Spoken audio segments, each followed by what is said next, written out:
परंपरा को आगे बढ़ाने का संकल्प है हमारा, क्योंकि आपकी उम्मीद पर टिका है परिवार हमारा। अमर भारती एक उम्मीद, जज्बा बुलंद हौसलों का, जज्बा भारत के निर्माण का। दुनिया में जितने भी धर्म हैं, जितनी भी मान्यताएं हैं, उन सब का एक ही थीम होता है कि जीवों की रक्षा करके चलना, दूसरों को बचाते हुए चलना। धर्म उसे कहा जाता है जैसा हम अपने लिए अच्छा मानते हैं, अपने लिए कि दूसरा हमसे गलत एटीट्यूड ना रखे, गलत व्यवहार ना करे, गलत शब्दों का प्रयोग ना करे, गलत दृष्टि से ना देखे, गलत तरीके से हमारे ऊपर हाथ आदि ना उठाए। बस वैसा ही आचरण हम दूसरों के प्रति करें, दूसरे जीवों को भी अपने जैसा देखना शुरू करें। जो हमें दिखलाई देता है, एक फिज़िकल बॉडी दिखलाई देती है, लेकिन उस बॉडी को चलाने वाला जो होता है वो कुछ अलग ही होता है, और जिसे आत्मा कहा जाता है, आत्म तत्व कहा जाता है। आत्मा सबकी बिल्कुल एक जैसी ही होती है। जैसे इलेक्ट्रिसिटी होती है, करंट होती है, करंट हमें दिखलाई नहीं देता है, लेकिन करंट के कारण ही जो इंस्ट्रूमेंट होते हैं, चाहे वो लाइट है, फ़ैन है, एयर कंडीशन है, टीवी है, फ्रिज है, वो चलते हुए दिखलाई देते हैं। इंस्ट्रूमेंट भिन्न भिन्न कलर के, भिन्न भिन्न टाइप के हो सकते हैं, लेकिन उसको चलाने वाला करंट, उसमें कोई डिफरेंस नहीं होता है, भिन्नता नहीं होती है।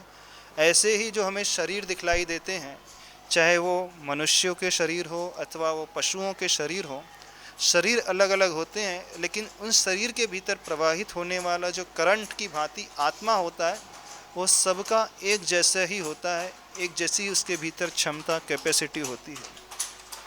तो जब हम दृष्टि उस आत्मा की ओर लेकर के जाते हैं, तो जितना प्रिय हम अपने आप को अथवा अपने परिवार के सदस्यों को मानते हैं, जैसे माँ एक बच्चे को प्रेम करती है, वो अपने बच्चे का कुछ भी अहित नहीं देख सकती है, ठीक वही दृष्टिकोण हम दूसरे जीवों के प्रति लेकर के आएंगे तो हमारे मन में, हृदय में स्वतः ही वो करुणा के परिणाम फूटेंगे, और हम उसके साथ कभी भी गलत एटीट्यूड नहीं रख सकते, गलत व्यवहार नहीं कर सकते। जब भी करेंगे तो अपने बच्चे की भांति उसको अच्छा ही करने की कोशिश करेंगे। और जिस व्यक्ति ने इस कला को सीख लिया, समझना उसने सारे धर्मों के सार को सीख लिया। और धर्म का सार जो होता है, धर्म की जो डेफिनेशन होती है, अपने मूल स्वभावों में, अपने नेचर में लौट करके आना। धर्म का अभिप्राय मात्र मंदिर तक सीमित नहीं रहता है। धर्म का अर्थ होता है नेचर, नेचर यानी स्वभाव। तो जैसा जिसका स्वभाव है, जो व्यक्ति जिस स्वभाव में आ जाता है, जीव अपने स्वभाव में आ गया, तो समझना वह धार्मिक है। और उस स्वभाव तक पहुंचने की प्रक्रिया का नाम है अहिंसा। और वही अहिंसा जो है इस जैन धर्म की रीढ़ मानी जाती है, जैन धर्म का प्राण माना जाता है। इसी कारण अहिंसा ही परमो धर्म, उत्कृष्ट धर्म कहा जाता है। तो जीवन में जो भी व्यक्ति उन्नति करना चाहता है, सिर्फ इस बात को अवश्य ध्यान रखें, हम दूसरे को अपना जैसा ही समझने की कोशिश करें। उसकी एक बहुत सुंदर सूक्ति आती है, आत्मनः प्रतिकूलानि परेशान न समाचरित। जो हमें अपने लिए ठीक नहीं लगता, बस हम दूसरों के साथ वैसा व्यवहार नहीं करें, यही धर्म है। धर्म और बहुत बड़ी चीज़ नहीं होती है। धर्म कोई शास्त्रों में लिखी हुई पंक्तियों का नाम नहीं होता है। धर्म मंदिर में विराजमान उस मूर्ति का नाम नहीं होता है। धर्म मात्र भगवान की पूजा करने का अथवा उस देवी देवता की आरती करने का नाम ही नहीं होता है।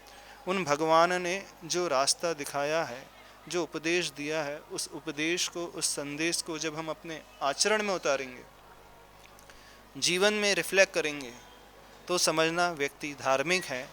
अदरवाइज़ व्यक्ति धर्म की सिर्फ बातें करता है, वह भीतर से धार्मिक बिल्कुल नहीं है। बाहर धार्मिकता का उसने चोला पहन कर के रखा है।